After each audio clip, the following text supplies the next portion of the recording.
Hello everyone, ಮಕ್ಕಳಿಗೆ summer holidays start ಆಗಿ ಇನ್ನೇನು ಮುಗಿತಾ ಬರ್ತಾ ಇದೆ.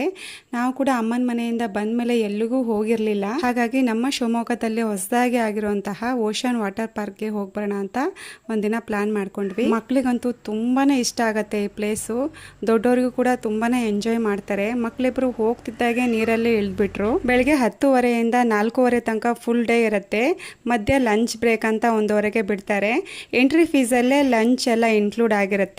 ಬಟ್ಟೆ ಚೇಂಜ್ ಮಾಡಕ್ಕೆ ವ್ಯವಸ್ಥೆ ಇದೆ. ನೀರಲ್ಲಿ ಆಟ ಆಡಕ್ಕೆ ನಾವು ಮನೆಯಿಂದನೇ ಬೇರೆ ಬಟ್ಟೆ ತಗೊಂಡು ಹೋಗ್ಬೋದು. ಇಲ್ಲ ಅಂತಂದ್ರೆ ಅಲ್ಲೇ ಕೂಡ ಬಟ್ಟೆ ಕೂಡ ಸಿಗುತ್ತೆ, ನಾವು ಪರ್ಚೇಸ್ ಮಾಡ್ಕೊಬಹುದು. ಊಟ ವೆಜ್ ಆಗಿರುತ್ತೆ, ಬಟ್ ತುಂಬಾ ಚೆನ್ನಾಗಿರುತ್ತೆ. ಮಕ್ಕಳಂತೂ ಸಿಕ್ಕಾಪಟ್ಟೆ ಎಂಜಾಯ್ ಮಾಡಿದ್ರು. ನಮ್ಮ ಪಾಪು ಅಂತೂ ನೀರಿಂದ ಹೊರಗಡೆ ಬರೋಕ್ಕೆ ಕೇಳ್ತಾ ಇರಲಿಲ್ಲ. ಮಧ್ಯ ಊಟಕ್ಕೆ ಬಿಟ್ಟಾಗ ಹೊರಗಡೆ ಕರ್ಕೊಂಬರೋಕೆ ತುಂಬಾ ಕಷ್ಟ ಆಯಿತು. ಅವಳಿಗೆ ತುಂಬಾ ಅಳ್ತಾ ಇದ್ಲು. ಊಟನೇ ಮಾಡಿಲ್ಲ. ಸ್ನ್ಯಾಕ್ಸ್ ಎಲ್ಲ ತಿಂದ್ಬಿಟ್ಟು ಮತ್ತೆ ಪುನಃ ಊಟ ಆದ ತಕ್ಷಣ ಎಲ್ಲರೂ ನೀರಿಗೆ ಇಳಿದು ಮತ್ತೆ ಆಟ ಸ್ಟಾರ್ಟ್ ಮಾಡ್ಕೊಂಡ್ವಿ. ನನಗೆ ನೀರಂದರೆ ಭಯ, ಆದರೂ ಕೆಲವೊಂದು ಗೇಮ್ಸ್ಗಳನ್ನು ನಾನು ಜಸ್ಟ್ ಪಾರ್ಟಿಸಿಪೇಟ್ ಮಾಡಿದೆ. ಮಕ್ಕಳಂತೂ ತುಂಬಾ ಚೆನ್ನಾಗಿ ಎಂಜಾಯ್ ಮಾಡಿದ್ರು. ಸಂಜೆ 4:30 5 ಗಂಟೆ ತನಕನೂ ಇರುತ್ತೆ. ಬಟ್ ನಾವು 4 ಗಂಟೆಗೆ ಸ್ಟಾಪ್ ಮಾಡಿ ಬಂದು ನೆಕ್ಸ್ಟು ರೆಡಿ ಆಗಿಬಿಟ್ಟು ಕೆಲವೊಂದು ವಿಡಿಯೋ ಕ್ಲಿಪ್ಪಿಂಗ್ಸ್ ಆಗಿರ್ಬೋದು, ಕೆಲವೊಂದು ಫೋಟೋಸ್ಗಳನ್ನೆಲ್ಲ ತೊಗೊಂಡ್ವಿ. ಹಾಗೆ ಅಲ್ಲಿ ಒಳಗಡೆನೆ ಗೋಲ್ಗಪ್ಪ ಎಲ್ಲ ಸಿಗ್ತಾ ಇತ್ತು, ಆಲ್ ಟೈಮ್ ಫೇವ್ರೇಟ್. ಅದನ್ನು ಎಲ್ಲರೂ ತಿಂದ್ಬಿಟ್ಟು ಬೇಗನೆ ನಾವು ಬಂದ್ವಿ ಹೊರಗಡೆ.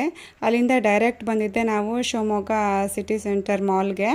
ಸೊ ಅಲ್ಲಿ ಬಂದ್ಬಿಟ್ಟು ಡಾಮಿನೋಸ್ಗೆ ಹೋಗಿದ್ವಿ. ನನ್ನ ಮಗನಿಗೆ ಪಿಜ್ಜಾ ಅಂದರೆ ತುಂಬಾ ಇಷ್ಟ. ಹಾಗಾಗಿ ಅದಕ್ಕೋಸ್ಕರ ಜಸ್ಟ್ ಹೋಗ್ತಾನೆ ದಾರಿ ಮೇಲೆ ಅಂತ ಹೇಳಿಬಿಟ್ಟು ನಾವು ಅಲ್ಲಿ ಹೋಗಿದ್ವಿ. ಅದಾದ್ರ ಮೇಲೆ ನೆಕ್ಸ್ಟು ಮೇಲೆ ಎಲ್ಲ ಗೇಮ್ಸ್ ಇದೆ, ಹೋಗೋಣ ಅಂಥೇಳಿ ಮತ್ತೆ ನನ್ನ ಮಗ ಹಠ ಮಾಡೋಕ್ಕೆ ಹಿಡ್ದ. ಹಾಗಾಗಿ ಅವನಿಗೋಸ್ಕರ ಮತ್ತು ನಮ್ಮ ಪಾಪಗೂ ಕೂಡ ಏನಾದರೂ ಆಟ ಆಡಿಸ್ಬೋದು. ಇಷ್ಟು ಟೈಮ್ ಬಂದರೂ ಕೂಡ ಅಲ್ಲಿ ಎಲ್ಲ ಹೋಗೋಕ್ಕೆ ಅವಳಿಗೂ ಪುಟ್ಟಗಿದ್ಲು ಅಂತ ಹೇಳಿಬಿಟ್ಟು ಸೊ ನೋಡೋಣ ಅಂಥೇಳಿ ಹೋಗಿದ್ವಿ ಮೇಲೆ. ಅವ್ನು ಯಾವಾಗ ಹೋದರೂ ಇದೊಂದು ಗೇಮ್ ಕ್ರಿಕೆಟ್ ಯಾವಾಗಲೂ ಅವನಿಗೆ ಫೇವ್ರೆಟ್, ಅದು ಆಡೇ ಆಡ್ತಾನೆ. ಪಾಪುನು ಕೂಡ ತುಂಬಾ ಎಂಜಾಯ್ ಮಾಡಿದ್ಲು. ಫಸ್ಟ್ ಎಕ್ಸ್ಪೀರಿಯೆನ್ಸು ಇದು ಅವಳಿಗೆ. ಸೊ ಅದಾದಮೇಲೆ ನೆಕ್ಸ್ಟು ತುಂಬಾ ಟಯರ್ಡ್ ಆಗಿತ್ತು. ಬಂದ್ವಿ. ಬೇರೆ ಏನು ಕ್ಲಿಪ್ಪಿಂಗ್ಸ್ ತೊಗೊಳಕ್ಕಾಗಿಲ್ಲ.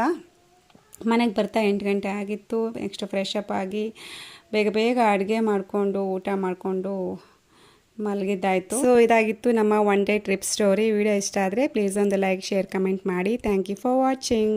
ಬಾಯ್.